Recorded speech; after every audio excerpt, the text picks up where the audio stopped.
that, you guys maybe are getting to the point where you're like, wow, yeah, that's going to be significant. We are going to reject the null hypothesis in this instance. Okay. Oh, look at this one. He listed the F at the 0.05 level and the F at the 0.01 level. So you can see here, yes, the 0.05 level, the critical value, these are the critical values, 3.16, 17 by far exceeds that, okay? But I might have jumped ahead just a little bit. So remember,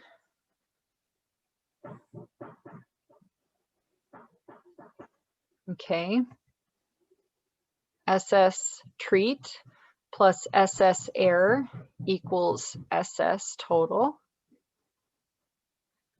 Degrees of freedom treat plus degrees of freedom error equals degrees of freedom total. Okay, remember how did it was equal to K being the number of groups. In this one, we have 1, 2, 3, 4 groups. So 4 minus 1 gives us the 3. Degrees of freedom error is equal to N total minus K. In total, we would just add up all of these here. So let's see, 5 plus 5 plus 7 plus 5, right? 15 plus 7, 22.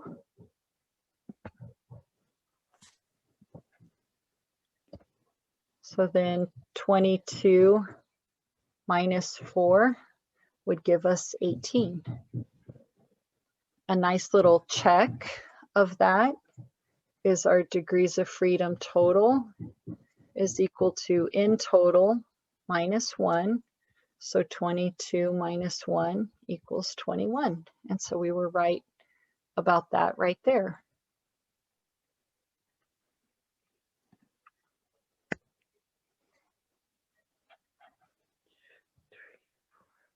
We can do the find our MS by dividing, right? So this 202 divided by 3 will give us 67.491. And then this 70.800 divided by 18 gives us 3.93. I'm going to get a different color. Let's do the bright blue. And then, right, our 67.491 divided by 3.93 equals our F of 17.16.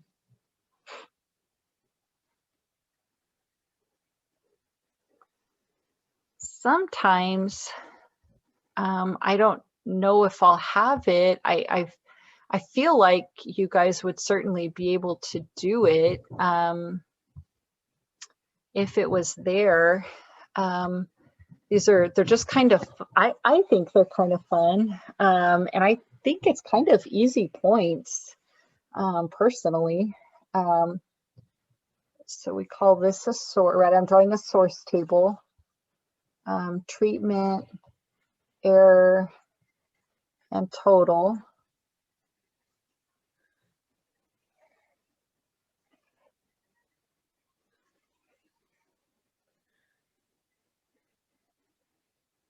Oops, I can't do my D's very good on this.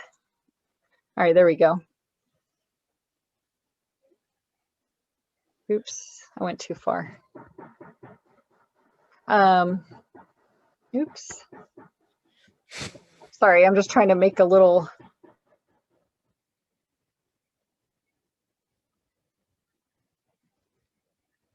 That's really normally how you see it, more or less, kind of, sort of. And sometimes you see these where the values are filled in. but some of them are blank. And so then you have to go in and just kind of figure it out and fill them in. And it's not very difficult. Well, I'm trying to look through the book to see if it gives me an example of one. Because you know me, if I try and use my own numbers, it'll come out wrong. I don't see one. Why not? Where are you, little source table? Oh, that's so weird. Why doesn't it even have one?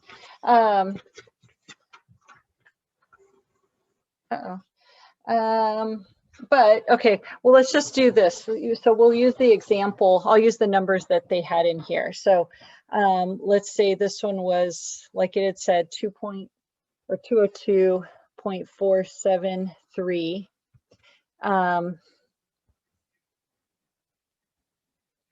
And then they might have error blank, and they might have 273.273 here. Is that right? Yeah, 273. And then maybe they'll just have this like this. And then they might give you this one, 67.491. And then all the others are blank. So like you would need to fill in these blanks here.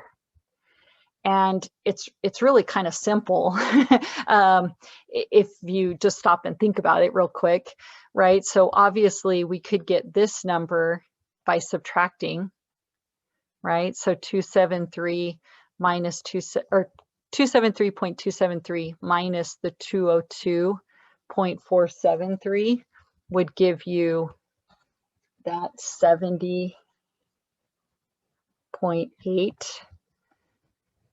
If these two add up to this one, then obviously subtracting would give you this, right? This should check out. That 202.473 divided by 3 should give you 67.491. And then calculating 70.8 divided by 18, you would fill in 3.933 here. And then dividing 67,491 by 3933 would get you 17 point something, 16. Is that what you expect us to do?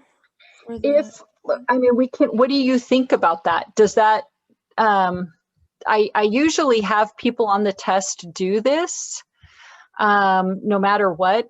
But I don't know. I know you guys, this isn't a normal class for us, so I don't know, you know. Does that seem like that would be something kind of simple for you guys to do? Yeah, more or less. I think if you have your notes, right, and you remember, or you kind of write it down, that these plus those, right, equals that.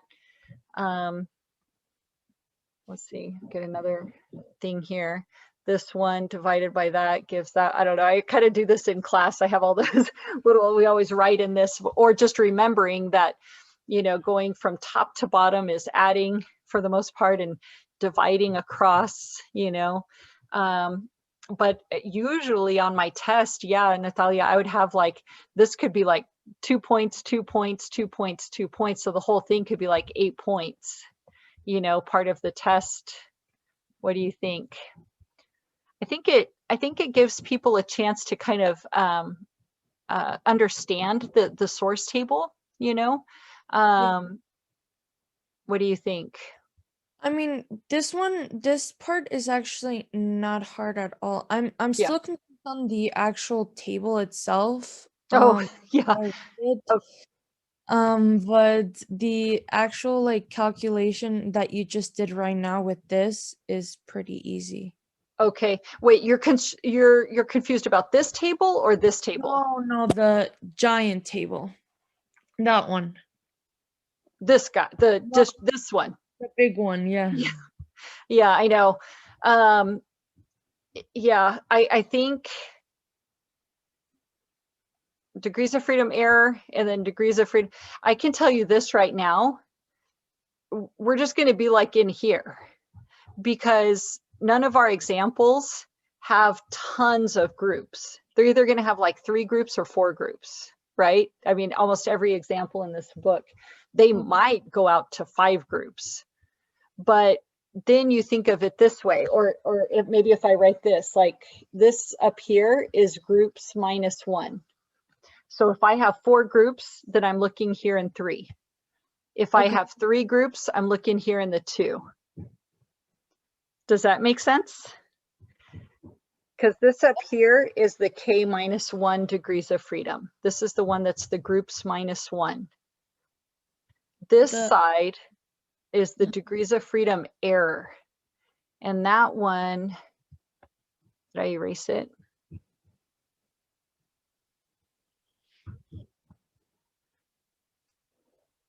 Oh, I did erase it. Degrees of freedom error. And I'll rewrite these for you guys, okay? Is in total minus K. So in this example, remember we had 12 people. So it was 12 minus, we had 3 groups in this example. So it was 12 minus 3, and that's how we got a degrees of freedom error of 9. And that's on this side. Degrees of freedom error is here. Degrees of freedom. Okay. So we had 2 because we had 3 groups. 3 minus 1 is 2. Yes. Okay. And then the degrees of freedom error was 9.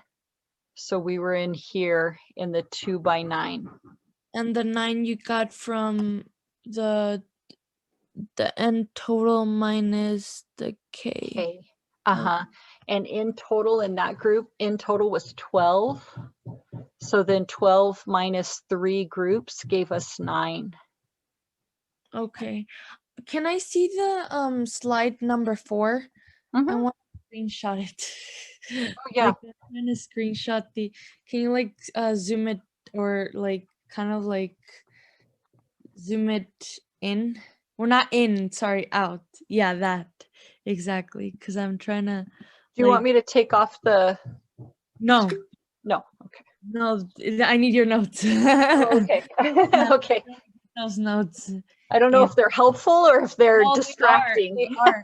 No, they are, because then I can follow them. That's how I really go about. Okay. And so, right. So see each, oops, where's my, there it is. Each group. So this person, this is 1 person, this is 2, this is 3, and this is 4. There were 4 people that took drug A. There were 4 people that took drug B. And there were 4 people that took drug C. Okay. And so adding those up, that's how we got the in total. So there's 4 groups in, there's 4 people in each group. Group. Yeah, that's exactly right. This example, there were 4 people in each group. This one, where are we? This one was nice because it told us our in. I don't know why on the other example he didn't list in, but this one, there's 5, as you can see here, 1, 2, 3, 4, 5. Yeah. And this one right there's 7.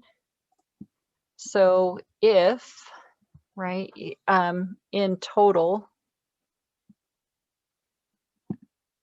would be 22, right? And you can see ultimately he fills it in down here, and you can see it 22 right there. I don't know why he didn't list it. Oh, here's your degrees of freedom formulas. But where? Right down here. Do you see them? Oh, well, there you go. That makes it easier. Yeah, that one's on there. I'll still write them down and have them on a slide too, just in case, makes it a little easier. But that's just in case if you didn't believe me, that's what they are. All right. And then again, just to remind ourselves, K is equal to levels or groups. Okay. Okay, and in this example up here, right, we have 4 groups, so K is equal to 4 here. Okay. 1, 2, 3, and 4. Okay, just in case, I'll circle those just so you know that that's where that's coming from. Yeah, definitely some new terminology that we never used before. Well, we didn't have to, right? Because we only had 2 groups. So Yeah. it wasn't very complicated with our t-tests. In ANOVA, it gets more complicated, right? We have, I mean, you could technically have something crazy like 8, 9, 10. Some people even have like 20. I mean, it's just crazy. It can get so big so fast. And so that's why we have the formulas. You might sit there and think like, well, gosh, why would you need that? Well, somebody might have, you know, 20 groups or 20 levels to their study. Okay, so the numbers can get pretty big and pretty complicated rather quickly. Okay. I'm going to talk about this part real quick. Okay, and I know I just put it all on here just so in case you have to go back and you want to read over. This is essentially what I would have said anyways in you know, just talking right in my lecture. So when we do an ANOVA, and when we reject the null hypothesis, when we find out that our F obtained exceeds the critical value that we find in the table that we were just looking at, and we find out that it exceeds it, it's bigger, it's significant, then we know that there is a difference between the groups, right? Like in this example here, we know that this F was significant, and he listed it here. He's telling us it's significant. It's less than a 0.01, okay? And this one was looking at those schedules of reinforcement, okay? So we can come up here and we can say, oh, okay, we know that these groups are different, all right? Whatever these different schedules are, like a fixed ratio. I think this is continuous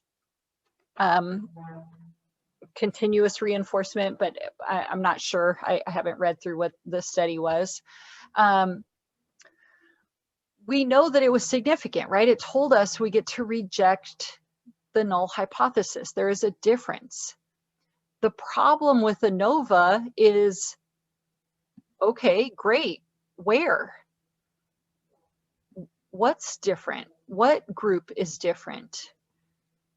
So when we do an ANOVA and it tells us, yay, you found a difference, it's kind of like, well, great, but where?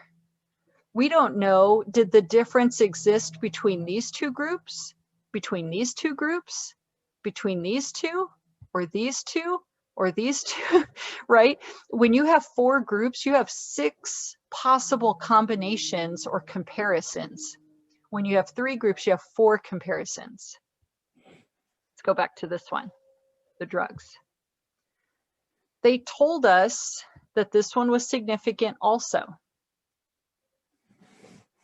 Let's pretend we were looking at allergy symptoms, right? And these are our means right here. And it says it's significant. Okay, well, great. You can see here that drug C has really low incidence of allergy symptoms. So we could assume at least the difference between people taking drug C and drug A are different.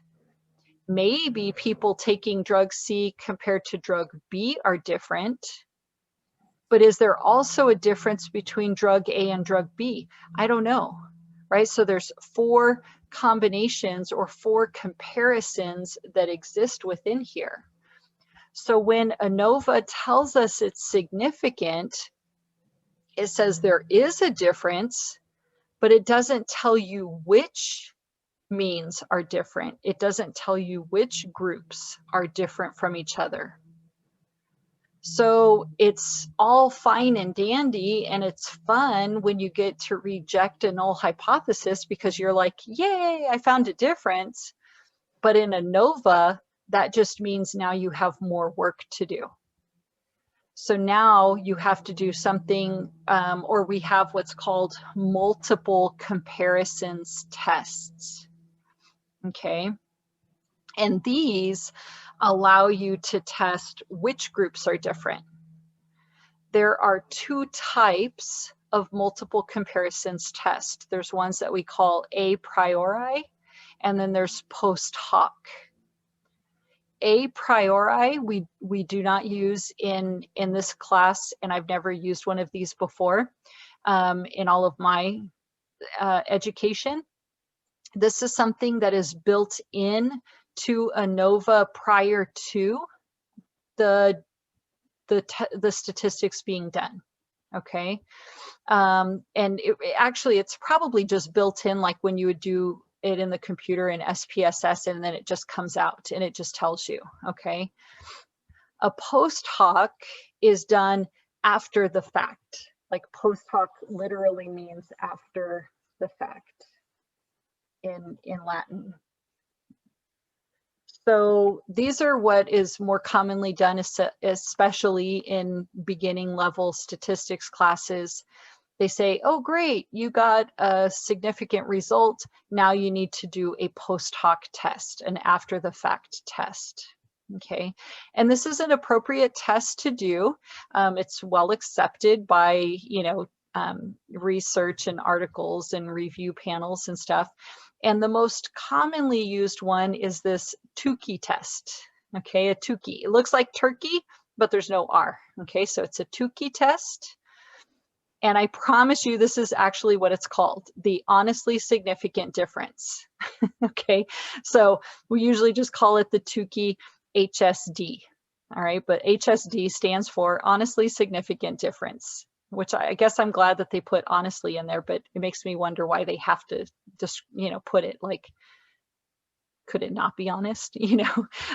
So anyways, the honestly significant test. And so this is a test that you would do to compare all of the means, and I'll write it down here. You don't have to know this. Well, you might have to know this part, but I'm not going to make you calculate it. And what you would do is you would take the mean of one group and compare it to the mean of another group. And then you want to do the standard error, okay? So in fact, this really looks like a t-test, right? This looks like the formula of a t-test. So you're gonna go back and compare each group.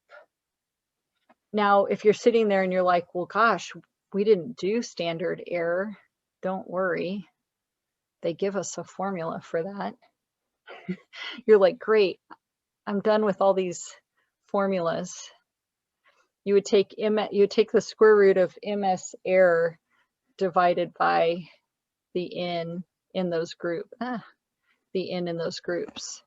So to find standard error, you would just grab that number in your source table for MS error, and you divide it by the n in the group.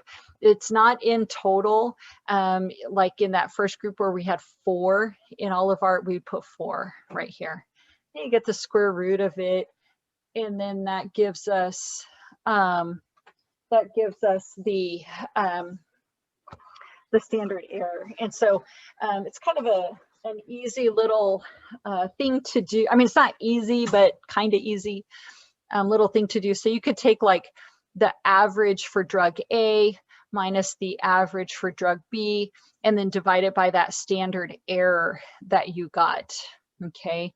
And then you would get a number, you'd get some number. I don't know, I'm gonna make up something here. I don't know, say you got like 506. Okay, the HSD came out to 506 when you were comparing drug A to drug B. But then you need to go in the back of the book and get another critical value. And now I realize I didn't have that, the Tukey test one up there. find it pretty quickly though.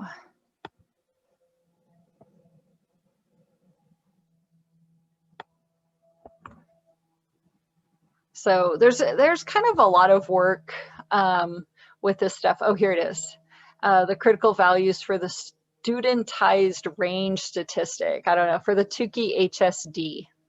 And so here you are again, back to another one of these tables. And this one I like it because it labels it a little bit easier for you. It says it's the number of levels of the independent variable. So this value up here is not a degrees of freedom. This is actually the number of levels or the number of groups. In the drug test one, there were 3 groups. And then it says the degrees of freedom error. Okay, and if I remember right, that was 9. And so we'd have this value here of 3.91 or 95, sorry, 3.95. And so you have that value, and now for every combination that you would do this for, you would compare to that 3.95. If the number is bigger than your 3.95, then you can give it like a nice check mark, and you can say the comparison of drug A to drug B is significant.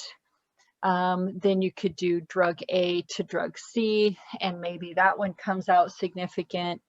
And then you could do drug, I don't know, B and C, and see if that one is significant. Some of them maybe where all 3 between groups are significant. There are times where you get like, okay, that one was significant and that one was significant, and then this last comparison of these last 2 groups was not significant. You could say, you know, okay, when we compared drug A to group C, it was significant, and when we compared drug B to drug C, it was significant. However, when we compared drug A to drug B, it was not. We did not have a difference here. Okay, so it's just extra work that is done when you get a significant result in ANOVA. And the reason why, let me just hammer this part home, because all of this I kind of went off a little bit. Why is when you have more than 2 groups, it doesn't tell you where the difference is. It tells you there is a difference, but it doesn't tell you between which ones. We never had to worry about this before, because in a t-test, you're only doing 2 groups. So if you get a significant result and it says the means are different, well, you know those 2 means are different, right? They're the only 2 that you have. But in the example of where you have, say, 3 groups or even more, like 4 groups or 5 groups, you know there's a difference, but you don't know which ones. Like these are means right here, right? So you could assume 4.2 is different than at least the highest one of 12.6, but is it also different enough to the 8? Is it different to the 10? Are these 2 different enough from each other? Are these differences significant? Are these differences significant? Or these, right? So there are lots of Tukeys that you could do to compare all of these means here. Just to, and you said the N in the formula is not the number of groups. What does it represent then? Oh no, in that one, it's the N in your, it's the N, well, it gets a little more complicated. In this one, in this example, it would be easy because you had 4 in each group, right? Mm-hmm. If your N's are different, the formula, it changes a little bit. Oh God, okay. I know, it's never that easy, Natalia, it's never that easy. Let me see, where do I want to write it? So this is if n's are equal, maybe I'll write it like that. If n's are not equal,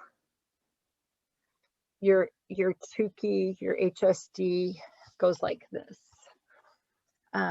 Well, not the HSD actually, the standard error, sorry.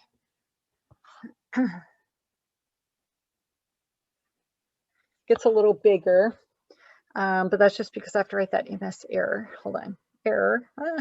And you're dividing it by 2 at this point, and then you have to account for the groups.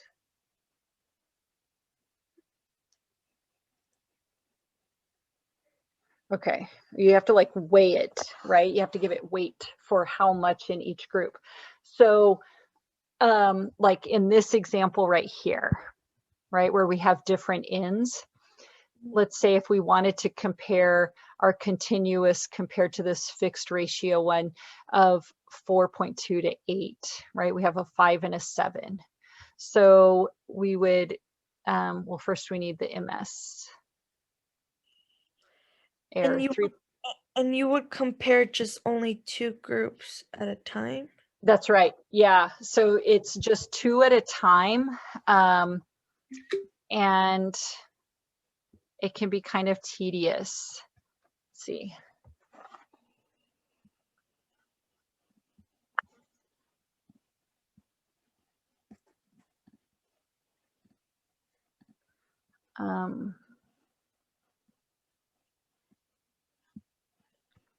That's how that would look for this example. And so, you know, 1/5 plus 1/7, get that number there, and then, right, divide those and multiply that, and then get the square root. So I don't know, Matthew came in and took my phone, so I don't have my calculator here. But you would get a value there. If anyone has it, that would, you could. And then let's say we were going to compare that I don't know if it was CFR or CRF to the fixed ratio, I think of like 2 or something like that. So if we were going to compare those 2 groups, 4.2 and 8, it would look like this: 4.2 minus 8 over whatever this value equals. Would be right there. And then you would have to go to that Tukey test. Where was it?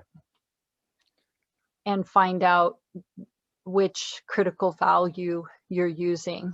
I want to say that example.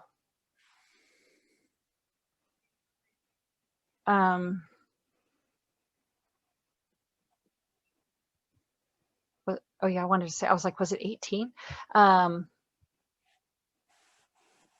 So we had 4 groups by 18. Oh, so that critical value here is 4, right? And that's what you would use to compare all of these, whatever these values come out to. Did anyone do this one yet? I mean, you don't have to. I'm just, you know, I don't know. Sometimes I get all wrapped up in the numbers. 1/5 is 20, right? 0.2. Wait, the D, you said the D equals to 4. Which where did you get that from? Oh no, the critical value. Oh, that's the critical value. Sorry. It was just on that Tukey table. Yeah, it's just how you would do this. I'm probably like doing way too much. Like, you don't need to do this, but this is how you would do it. Oops, calculator, come back. 1.42. So anyway, you just, and that would be what, 0.34 times that 3.9. Anyways, this gets way more complicated. And so we would multiply these two, well, 3.933 divided by 2, and then times the 0.34, and then we get the square root, and we'd ultimately get this value, and you would plug it in here, and that's how you figure out the difference between each of these means when you're trying to compare which two groups are different from each other. And like I said, this one would have 6 comparisons, right? You could do this one and this one, that's 1. This one and this one, that's 2. You could do this one and this one, that's 3. And then this one and this one, that's 4. Right, this one and this one, that's 5.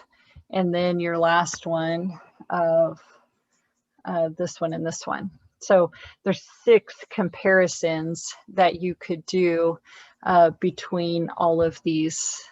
So it just takes a little while, but that's what a Tukey test does. I wanted to show you one other thing, although if he even has it, I'm not sure if he has it where I like it, but let's see what this one is. Oh, this is this is a t-test. Let me show you. This is SPSS output. Okay, this is what your a printout would look like if you were to do a t-test in SPSS. Okay, and you can see here it's giving you your degrees of freedom, and then it's telling you your significance at a two-tailed. Okay, and here you get 0.012, and this one 0.019. And so what that means is, at least in this example, these tests were significant, right? We were always looking at something that was less than 0.05. SPSS gives you exact readouts. Okay, and so this one was less than 0.012, so that's a significant test. Let me find some of these, which is this one. Oh, a paired samples, right? A paired samples in SPSS, after camp and before camp, right? They're telling us what the means are. They tell us what the standard deviation is, gives us the standard error, right? It tells us what our t-test is. This one, they don't have, they just gave us the confidence intervals. It didn't give us a p-value. I don't see it anywhere, but you could look that up in a table and see whether that was significant. Usually it gives you a p. Now I'm just kind of cramming in and trying to show you the stuff at the end of how easy, once you do an SPSS, it's very easy stuff. And see, like this example is telling you the T's and then the significance level. This one down here is significant. It's less than 0.05. This one up here is not a significant, whatever it was that they were comparing. It's more correlation stuff. And yeah, see, I don't know why he doesn't have any for ANOVA that I found anyways, but yes. So with the what's the difference between, like, if we're comparing like ANOVA to like a t-test? That's the big question here. What's the difference? Yeah. Well, a t-test, you can only do 2 groups. Okay. ANOVA, you get to do 3 or more. Okay. Oh, here we go. Oh, well, this is a Tukey. That's so annoying. Anyways, so yeah, the benefit of ANOVA, and then like I had said in that very beginning up here, where You can also assess interactions in more complex forms of ANOVA. You can see, like, was there an interaction? Well, let's see. In these examples, we're only doing one way, which means we only have one independent variable with multiple levels. But you can get to the point in statistics where, let's say, we're looking at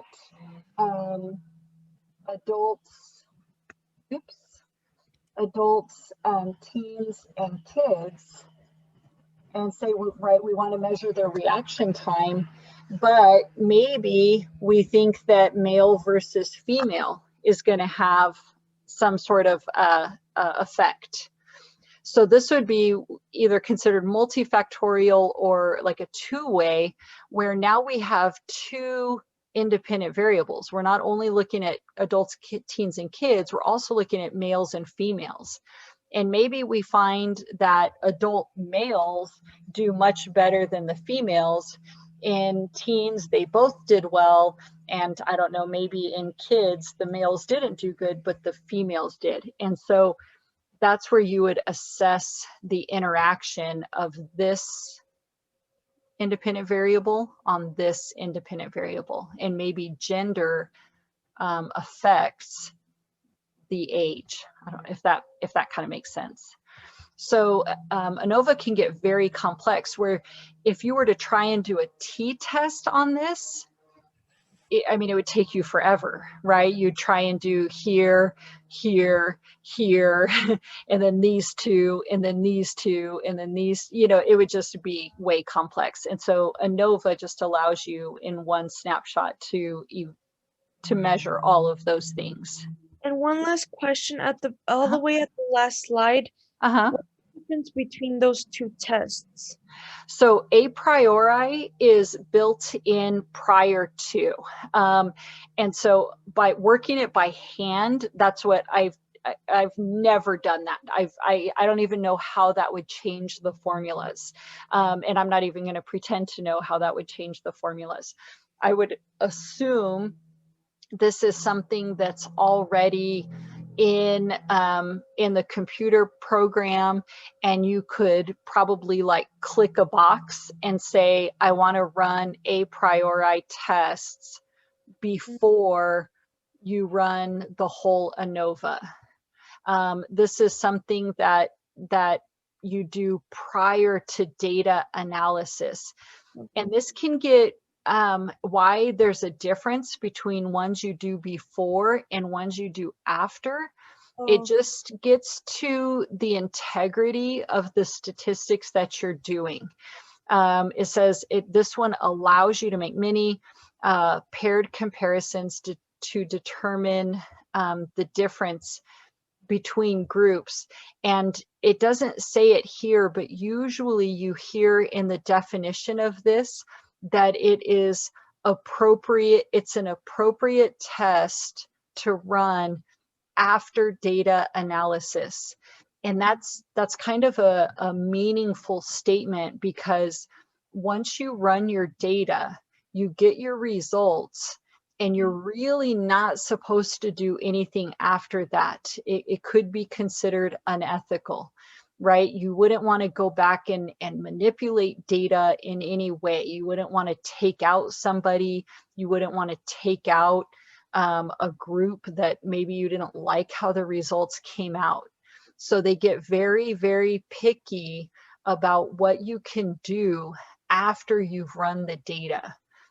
A post hoc test is allowed for after data analysis. The a priori is something that is planned, and it is built into prior to data analysis. So the reason why you have these two is just, it's really just kind of getting into that very tricky part of, you don't want to do too much to your data once you've ran the numbers, right? You can kind of think of things like right, with the vaccines that are coming out or with medications, you sometimes hear these drug companies get in trouble because they don't include some data, or whatever it may be. So it's really just an ethical thing. Okay. I don't know, Natalia, what these are or how to do them. I don't know. That's beyond me right now. I could look it up and let you know. But as far as I'm aware of, I've never even done this, even through my master's. I don't remember ever doing any a priori tests. So I don't know. These post hoc, especially the Tukey, this is by far your most common one.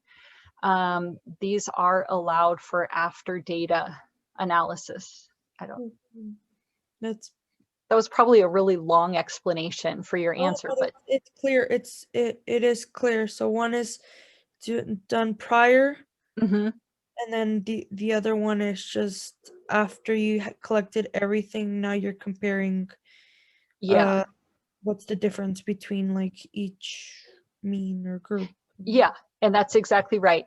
And as you noticed, right, they're not, when you do the Tukey test, you're not changing anything. You're not changing this data. You're not changing anything. All you're doing is comparing the means. It's just a way for you to determine which groups are different. Okay. Which groups have a significant difference. Maybe I should say it that way. It's a way for you to determine which groups are significantly different. Okay.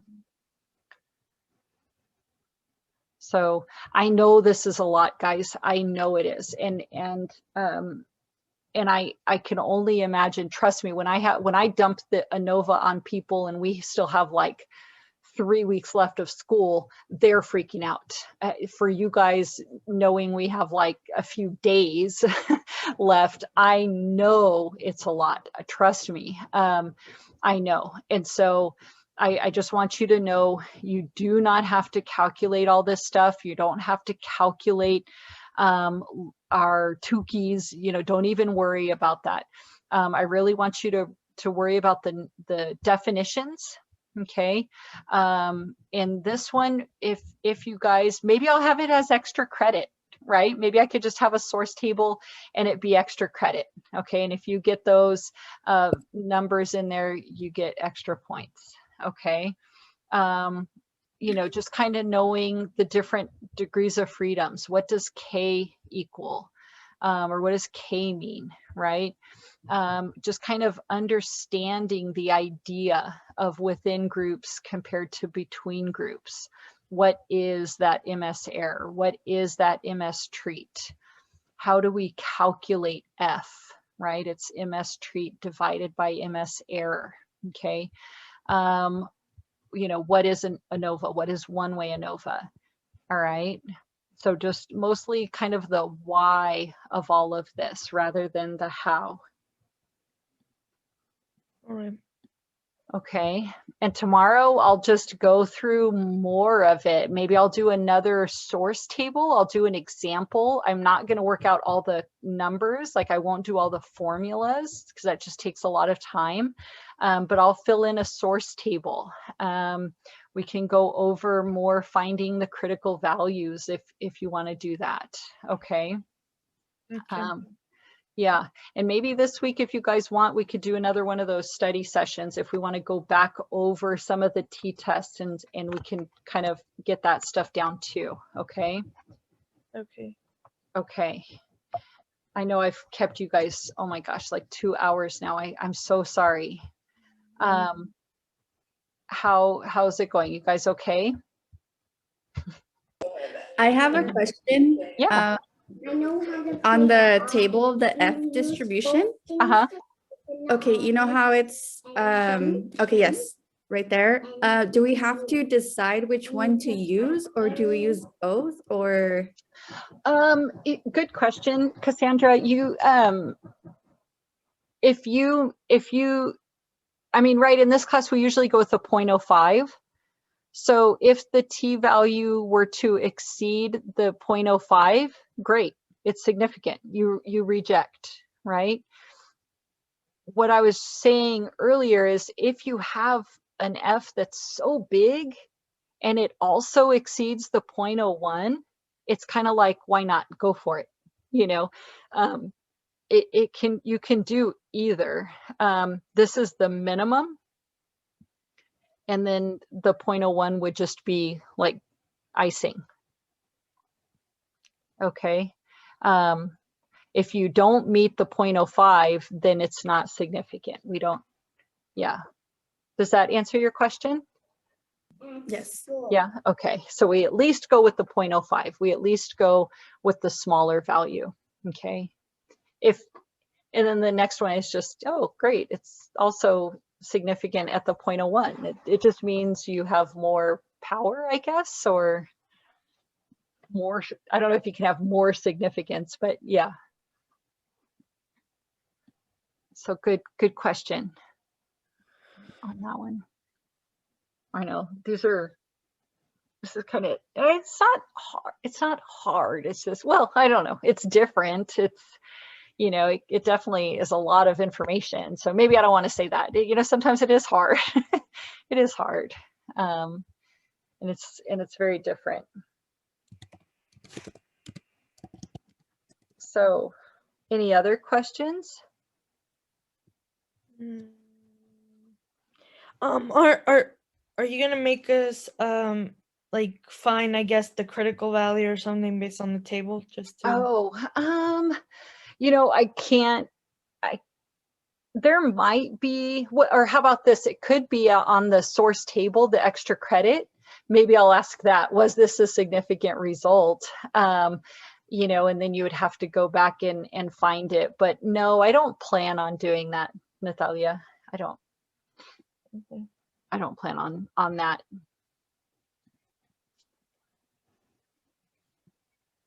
Because it's still iffy for me, like that table, like that large table. Yeah, we don't like this one. I know. It's a lot of numbers, and yeah. And it goes, look at I mean, can you imagine? This is the number of groups minus 1. I mean, the fact that it even goes out this far, that means there are people running studies that have over 200 groups. I mean, that's just wild, right? So it can get very complex, very, very complex.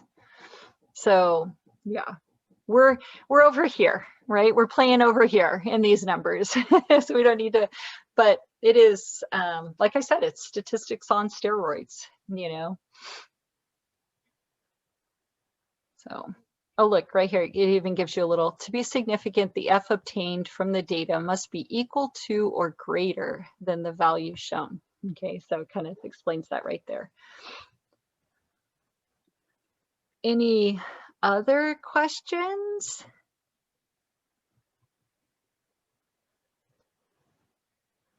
No? Okay, well, I'm gonna cut us off now just because 2 hours now, that's gonna take me a long time to upload it. It might be 3 sections, okay, 3 parts.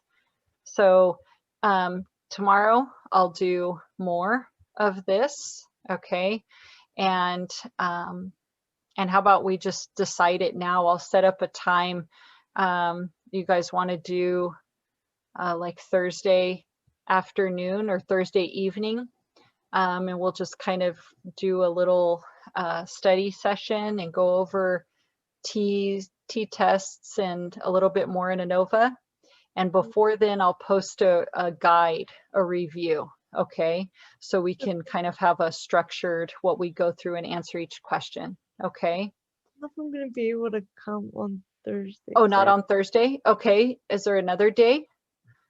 I mean, like, I'm fine with Friday. I don't know if you guys. Oh, Friday? Friday afternoon? I mean, I'm fine with it too. Yeah, Friday afternoon. Okay. Like around what time would be good? I don't know what's good for you guys. Anytime for me. Anytime? I know it's kind of like we're all here. We're all at home, right? You want to say like 4? I'm trying to capture some people who work during the day, maybe. 4 is good. 4 is good. Okay, so let's say 4 on Friday. And hopefully people can make it. I'll post it. I'll do all that good stuff. Hopefully people can make it. And if they can't, then we can figure something out. But let's just call this one right now, 4 on Friday. All right. Okay. Okay, cool. Okay, thank you. Have a good day. All right. Thank you guys. Yeah, I know we need to go. All right. Bye guys. Bye. Yeah. Bye.